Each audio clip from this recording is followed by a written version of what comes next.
پیارے ناظرین السلام علیکم ورحمۃ اللہ تعالی وبرکاتہ۔ ہمیں امید ہے آپ بھی خیر و عافیت سے ہوں گے۔ آج ہم آپ کو اس ویڈیو میں سنانے جا رہے ہیں سید امین القادری صاحب کا بیان۔ 15 اگست سے پہلے یہ بیان ہر ہندوستانی مسلمان ضرور سنیں۔ اگر اس ویڈیو کو آپ نے نہیں دیکھا تو کچھ نہیں دیکھا، تو میرے پیارے اس ویڈیو کو آپ پورا ضرور سنیے گا ایک بار۔ اگر ویڈیو پسند آئے تو لائک شیئر سبسکرائب ضرور کریے گا۔ ہندوستان کی سرزمین یہ نرم سرزمین ہے، ہندوستان کی سرزمین یہ بہاروں کی سرزمین ہے، ہندوستان کی سرزمین یہ محبتوں کی سرزمین ہے، ہندوستان کی سرزمین یہ الفتوں کی سرزمین ہے، ہندوستان کی سرزمین یہ ہر موسم کے شباب کی سرزمین ہے۔ یہاں جیسی گرمی ہوتی ہے ویسی سردی بھی ہوتی ہے اور ویسی برسات بھی ہوتی ہے۔ پھر ہندوستان کے اندر کوئی ایک پھول ایسا نہیں ہے جس کی کمی ہو۔ یہاں گلاب بھی کھلتے ہیں، یہاں پر نسرین بھی ہے، یہاں پر نسترن بھی ہے، یہاں پر سوسن بھی ہے، یہاں پر چمیلی بھی ہے، یہاں پر البیلا بھی ہے، یہاں پر رات رانی بھی ہے، یہاں پر کمل بھی ہے، یہاں پر لالا بھی ہے، یعنی کہ سارے پھول یہاں ہیں۔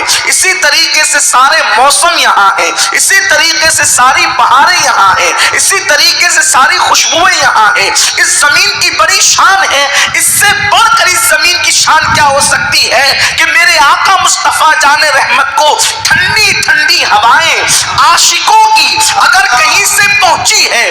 میرے علم میں ناقص علم میں بہت زیادہ پڑھا لکھا آدمی نہیں ہو، کسی زمین سے حضور علیہ السلام نے یہ بات نہیں فرمائی کسی زمین کے متعلق جو میرے ملک ہندوستان کے متعلق فرمائی۔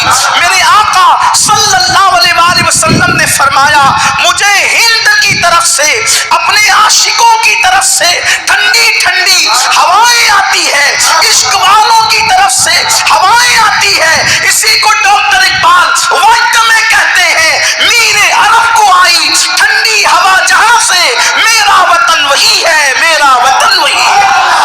یہ وہ وطن ہے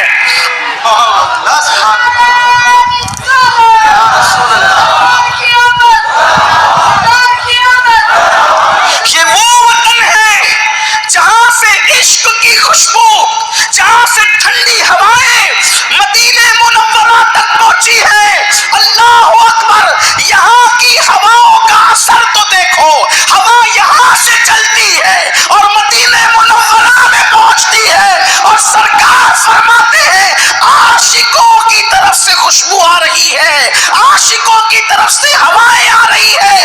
پتہ چلا یمن والوں کو چادریں دی وہ بھی مبارکباد کے مستحق ہے، شام والوں کو دعا دی وہ بھی مبارکباد کے مستحق ہے، نجد والوں کو دعائیں ضرر دی ان کا اپنا معاملہ ہے، ہند والوں کو عشق و محبت کی سند عطا فرمائے۔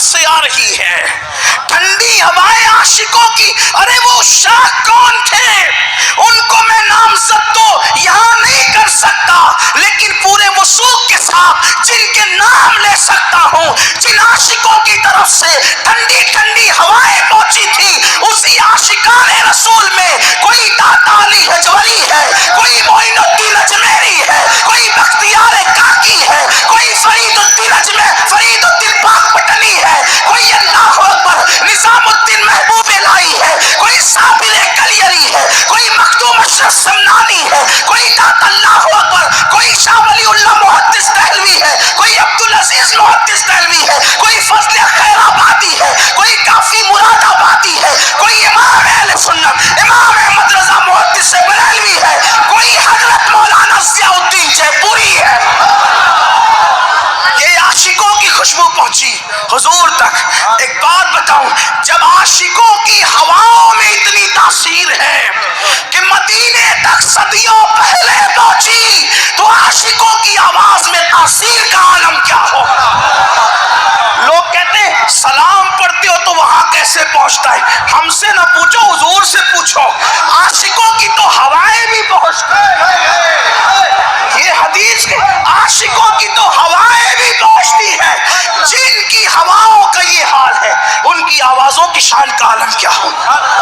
یہ زمین وہ زمین ہے جو پہلے سے منتخب ہے نگاہ قدرت میں.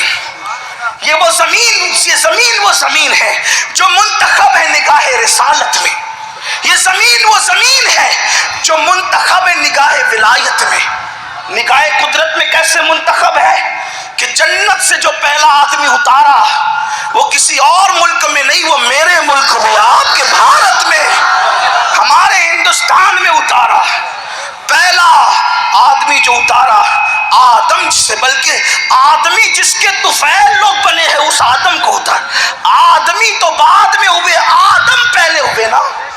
اور پھر میں بہت دور اور دیر تک نہیں لے جاؤں گا، آپ کو اتنا ضرور کہوں گا، یہی وجہ تو ہے کہ سب سے پہلے نور مصطفیٰ اگر کسی زمین کے خطے نے دیکھا تو وہ اپنے ہندوستان کے خطے میں دیکھا.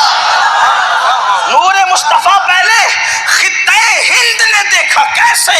آدم آئے تو خالی ہاتھ نہیں آئے، پیشانی میں نور مصطفیٰ لے کر آئے. تو آدم کی پیشانی سب سے پہلے جس نے دیکھی وہ ہندوستان کی زمین نے دیکھی. بہت دور اور دیر تک نہیں جاتے، ایک دو بات اور پڑھ دوں. سب سے پہلی اذان اگر کہیں ہوئی ہندوستان میں ہوئی. لوگ کیا اذان پہ پابندیاں لگائیں گے؟ جب کسی کا باپ نہیں تھا تو بھی اذان ہو رہی تھی. جب کسی کا باپ تو بھی اذان. کیسے؟ پہلی اذان دینے والا اس زمین پر کوئی انسان نہیں، کوئی مولوی مولانا نہیں. سب سے پہلی اذان جس نے زمین پر دی ہے، قربان جائے ہند کی زمین کے اعزاز پر، اس کے مقدر پر، پہلی اذان جس مؤذن نے یہاں دی ہے وہ ہے کون؟ اس کا سراغ لگاؤ کہ جب آدم زمین پہ آئے اندھیرا ہی اندھیرا تھا، تاریکی تاریکی، سناٹا سناٹا تھا. جنت میں اجالا تھا، جنت میں جو ہے وہ چہل پہل تھی، جنت میں بہاریں تھی، جنت میں باغ تھے، جنت میں خوشبو تھی. یہاں اندھیرا تاریکی، دل گھبرا رہا تھا. قدرت کا دریائے کرم جوش میں آیا. فرمایا جبریل جا آدم کے قریب کھڑے رہ کر اذان دے تاکہ میرا آدم اذان سنے تو اس کو سکون مل جائے. آدم تھے ہند میں، جبریل آئے ہند میں، اور مصطفیٰ جان رحمت کا وہ نغمہ اشہد ان لا الہ الا اللہ اشہد ان محمد رسول اللہ سب سے پہلے اذان کی شکل میں اگر کہیں پہ گونجا ہے تو ہندوستان کی زمین پہ گونجا.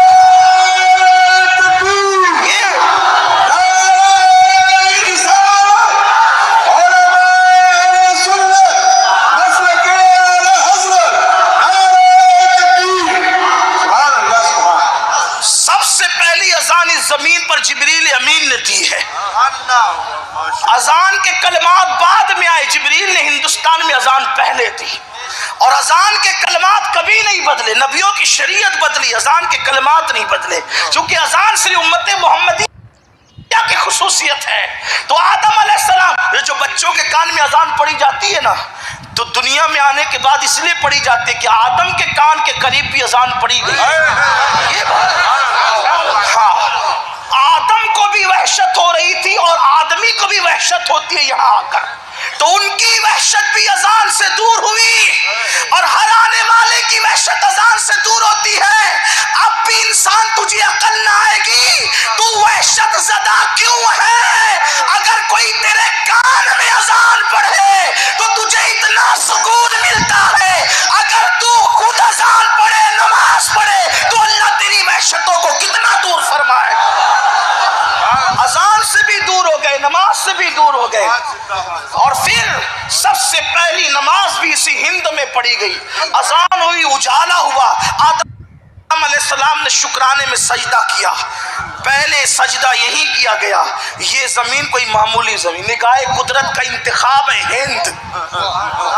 نگاہ رسالت کا انتخاب ہے ہند.